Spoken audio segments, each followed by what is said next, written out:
Hello and welcome to May We Recommend, a show where we talk about movies, music, and more. Today I'm joined by Paulina. Hi there. How you doing today? I'm good, thank you. Glad to be here. I'm glad to have you. Now, you recommended, and let me see if I don't murder this pronunciation, but Drei Haselnüsse für Aschenbrödel? Yeah, that Or, was very good. is it Brudel or Brodel? Aschenbrödel.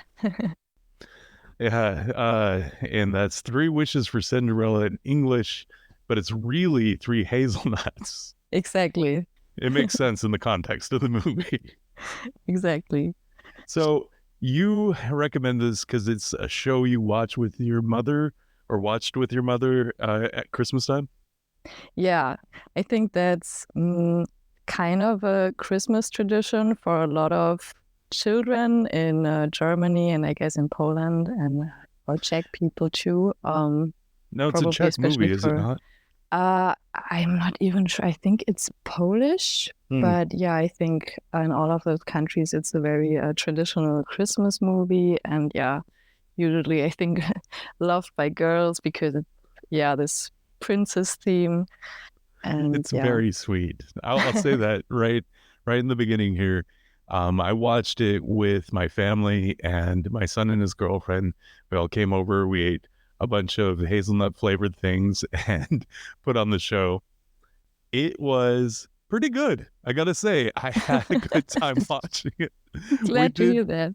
we did kind of rip on it a little bit in the beginning. Those credits are so long. They are so long. I just rewatched it this week, and I really thought it's like half of the movie are just the credits. I think so too. Like, and they still frame. And like, okay. Yes. And then the other part of it is the hats. The hats are fantastic. Oh, the heads are amazing. Do you have a favorite head? Oh, I think the stepmother's hats. I know, right? The white one that looks kind of like a bat or something. I think it looks like a cowboy hat with an umbrella on top. Oh, yeah, that's also good. Yeah, I love that one. So this is your typical Cinderella story. You have a father who's dead and a evil stepmother who's taken over, but one stepsister in this one, Yes, exactly. Dora.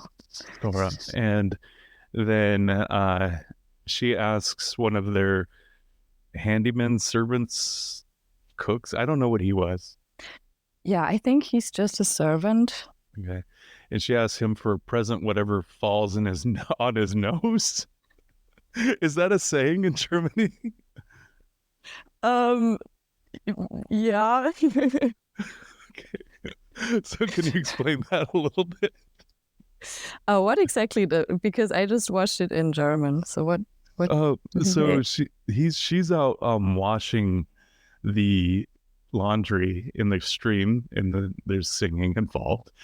And he comes by and he's going to go pick up some silks and stuff for the stepsister. And he's like, "Would you like me to get you a present?" And she's like, "Yeah, whatever hits you in the nose."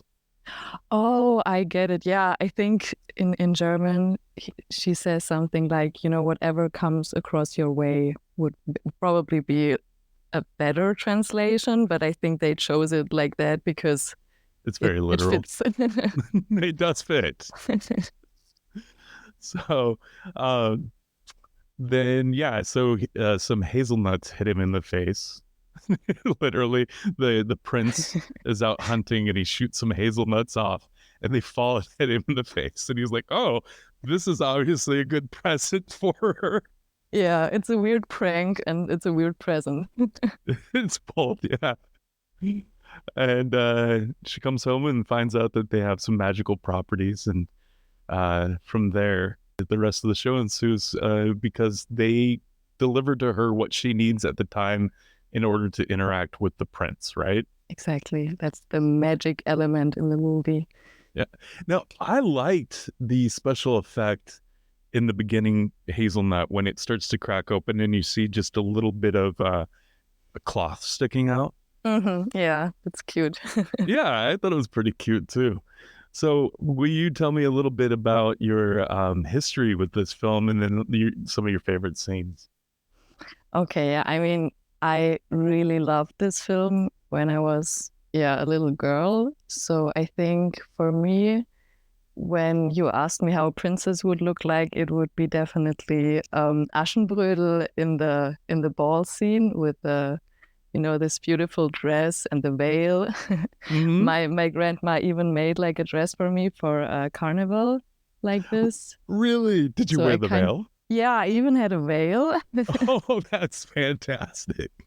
But it's funny, like I think I wasn't like a princess girl most of the years, so this was my costume, and most of the other years I was a vampire. So that That's a were my looks. classic. I know, right? Yeah. So that would also be, I think, kind of one of my favorite scenes, especially when she runs away from the ball. I mean, like that's of course the highlight of the movie, if it's Cinderella or this version of it. But yeah, yeah, it's just really magical and like a fairy tale, just the whole scenery. Completely agree. But this one had a decidedly different take where or the prince comes to the house. We're cutting ahead to the end a little bit, but Mhm. where the prince comes to the farm and the doors are shut against him. And so he kicks them open, and everybody inside is a little bit hostile towards the prince. Yeah. I mean, they're right. Yo, they're totally right. Like he's an invader in this situation and starts demanding that people put no, not at first. He demands where the woman went, Yes. which is just bananas. I think if a prince kicked in my door and was like, "Where's the women at?" Yeah, it's very weird. I would probably be a little hostile too. And then he's reminded of the shoe. And then, of course, the standard story of like, hey, try on this shoe. Except they put a overweight cook in the mix. He starts to dress as a woman and gets in line for Yeah. jokes. That was very weird. Yeah, I love this whole ending. Like, The yeah, ending when is everyone goes great. wild. And unlike our traditional one where she comes out and puts the shoe on happily ever after, right? No, there's a chase scene. Yeah, I feel like there are a lot of chase scenes in this movie. There are a lot of chase scenes in this movie. It's very dramatic. Yeah, but the end chase scene has got to be my favorite, where the prince is chasing down the wicked stepmother and the stepdaughter, and then they crash and go into a frozen lake. Hmm. It's got to be terrible. Yeah, it's very dramatic. It is very dramatic.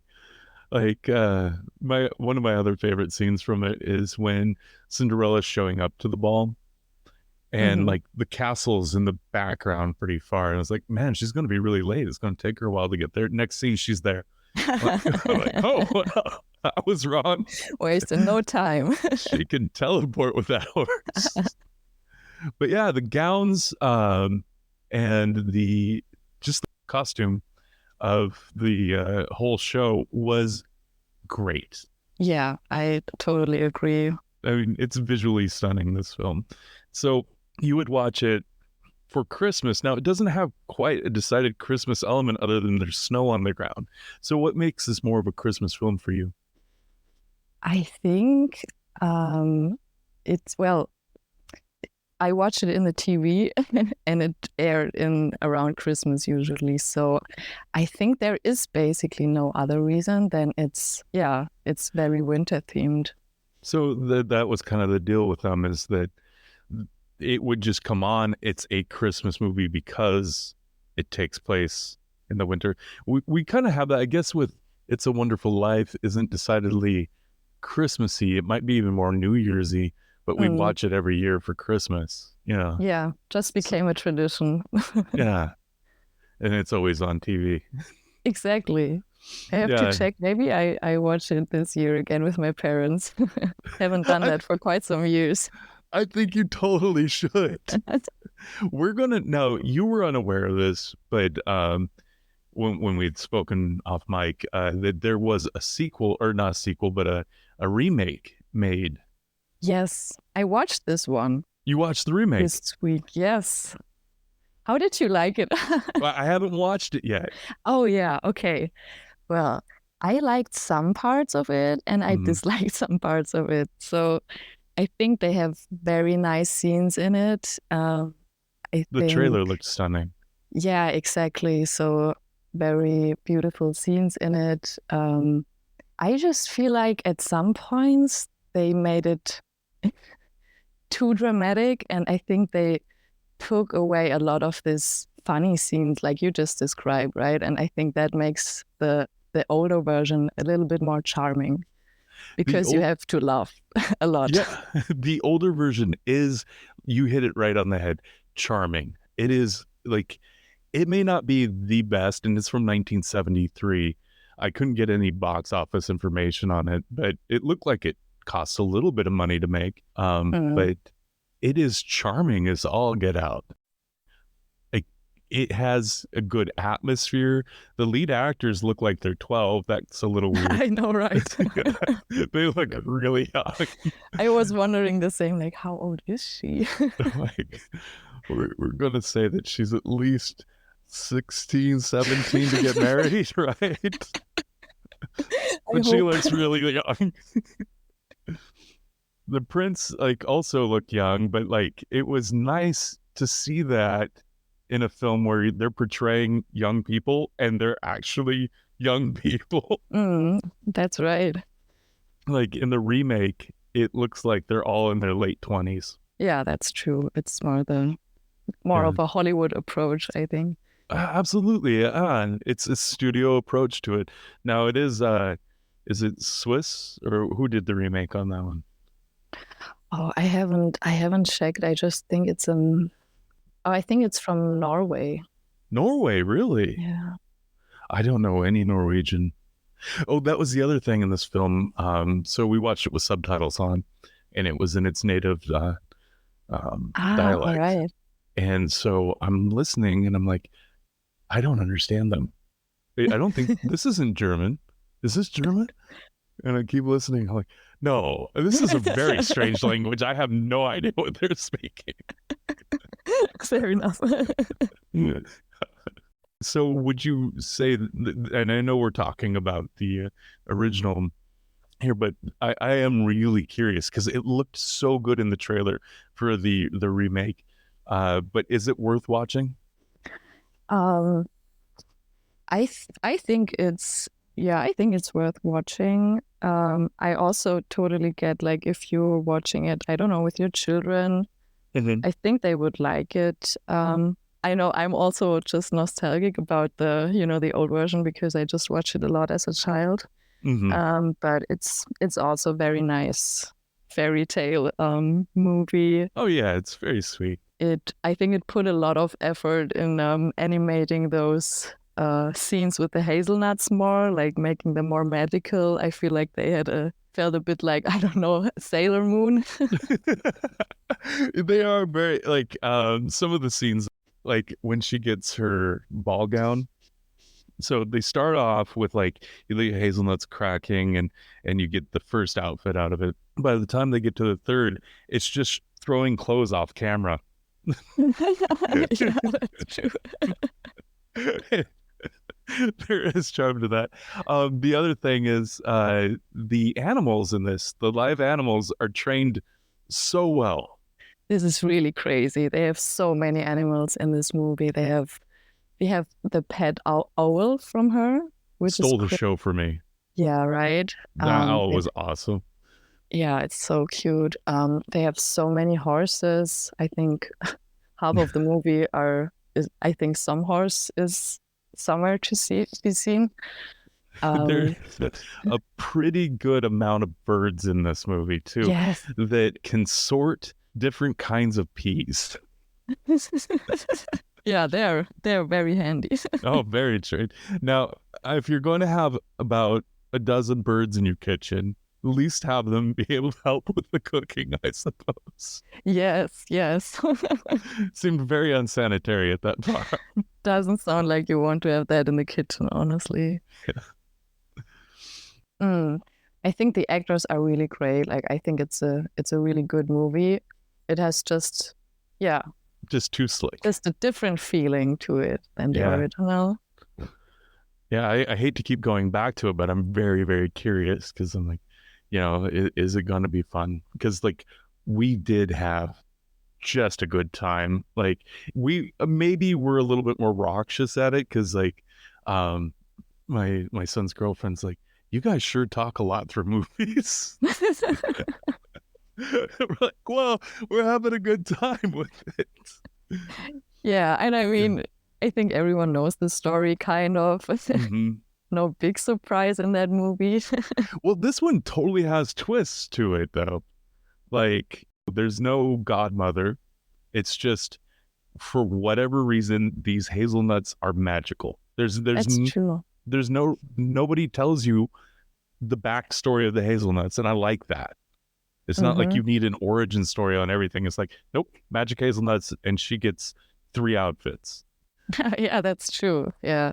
It feels like it's somehow connected to the owl because it feels like Cinderella can kind of communicate with her. And Yeah. What was the owl's name? Poppy or something? I don't know. I can't in remember. German, it's I think Rosalie. Say again. Rosalie. Rosalie. Rosie, I think is what they translated that to for us. Yeah. Yeah. And yeah, the dog's name, the silly boy? Oh, I can't remember the dog's name. It was something very, very weird. It's like, oh, silly boy. We're like, okay, sure. That's a normal name for a dog. So the first outfit she gets is the huntress outfit or hunter outfit, right? Uh-huh. And everybody mistakes her for a boy. Yeah, which is kind of weird because she looks like herself with shorter hair and a head and pants. I do like how she puts them in danger. So they're having a contest and a bird is flying overhead, and they're like, okay, whoever shoots this bird gets this king's ring. And they take a couple of shots, and the prince likes, oh, it's too high. And she shoots it out of the air. And he walks over and he's like, whose bolt is this? And then she shoots that while he's holding it. Like, I think he should have been much more angry than he was. Yeah. Yeah. Yeah, she's introduced as some kind of, expert hunter. Yeah. Like, and that is explained a little bit in the movie. They say that, her father used to take her out hunting and riding. Exactly. Yeah. And so, like, that's the excuse for her to be able to scale trees and shoot birds. Yeah, she has some kind of superpowers there. Also feels like I said, like she can talk to animals, very connected to animals all the time. That's true. She does talk nonstop to those animals. And then she's very impish. Like she climbs a tree and then she's like, I'm not going to tell you who I am or where that girl went or who that boy is, like I like that. Yeah, I think that impressed me also as a kid. Like she's very cheeky and kind of don't want to sound negative, but kind of like feral, just running through the woods, and I don't know. She is a little feral, that's true. Like as abused at home as she is by, having to clean the stove, I guess the chimney. And, her stepmother berates her and has stolen her lands, essentially. Yeah. But it seems like she does have a lot of free time to go out riding. Yeah, and she has a horse. Yep. And, she had all sorts of stuff up in her secret hideaway attic. So let's cut back to the end real quick on it. And so when the prince comes in and knocks in the door, the stepmother and stepsister are upstairs tying Cinderella up and hiding her in an attic. That is so dark and funny. Stealing her dress. Yeah, stealing her dress. So somewhere there's a Cinderella in a slip just tied up and gagged. Yeah, that woman really wants to get her daughter married to that prince. That's it. Yeah. And like comes down, and even though she's wearing the clothes and she's like, wearing the veil and everything, he's like looks at her, he's like, you're totally not the woman I just spent like an hour dancing with. And they're absolutely not behaving suspicious or anything because she refuses to talk with him. It's like, no, not until after we're married. Like, Yeah. wait, what? First, give me the ring. Yeah. Oh, that was wonderful. The dancing also was very nice. I thought the dancing seemed pretty normal at Yeah. first, and then they go and start just walking at each other. Now that is some traditional dancing right there. Yeah, I really like the dance scene, and I really love the whole music in the movie. Now, have you ever been to any traditional dances in Germany? I haven't. Like, of course, I had to learn some dances in school, but not like. I think I know what you mean. No, I haven't. I'll tell you now, this is more Dutch than anything, but my mother had a friend when we were growing up, and she was really into clog dancing. Oh, okay. Are you familiar with clog dancing? Well, I know what it is. Never did it. I did. I still remember some of it, and it's the weirdest damn thing. Like, oh man, it's like tap dancing, except if you were to stand in one place and then just kick your feet out a lot. It's very strange. Sounds great. I don't remember what the second outfit was. The second outfit was the ball gown with the whale. Oh, that's right, because and the third one was the wedding dress. Yeah, the third was the wedding dress. And what do you think of that wedding dress? I think it's really beautiful. I do too. It wasn't traditional in the way that I would think of it. It was just a stunning gown. Yeah, exactly. And then there's a protracted ending of them riding hand in hand. And she's riding side saddle, which has got to be difficult already. And then to hold his hand while doing that, amazing that these actors and actresses can do that. Absolutely. I think I read somewhere that they had like stunt doubles for a lot of scenes because all of them were not really good riders, but really really great scenes there. Yeah, well, I mean, those stunt doubles were earning their money because that was impressive. Yes. Yeah. And also the horses. Oh, and the horses, of course. Yeah, like I'd say that this film, if someone were to ask me for a foreign film that is good around Christmas, I would totally recommend this. Oh, that's great. Yeah, I think it's just it has really this magical holiday feeling. It really does. That's what it is it captures that feeling of Christmas. It may not be a Christmas movie, but it has that magic and wonder. Yeah, absolutely. I really appreciate you introducing this to me. Thank you so much. I'm so glad that you enjoyed it, and your family and your friends. Yes. Well, we had a good time, and we don't have another guest lined up for next week, but until we do, we'll see you later, and thank you for joining the show.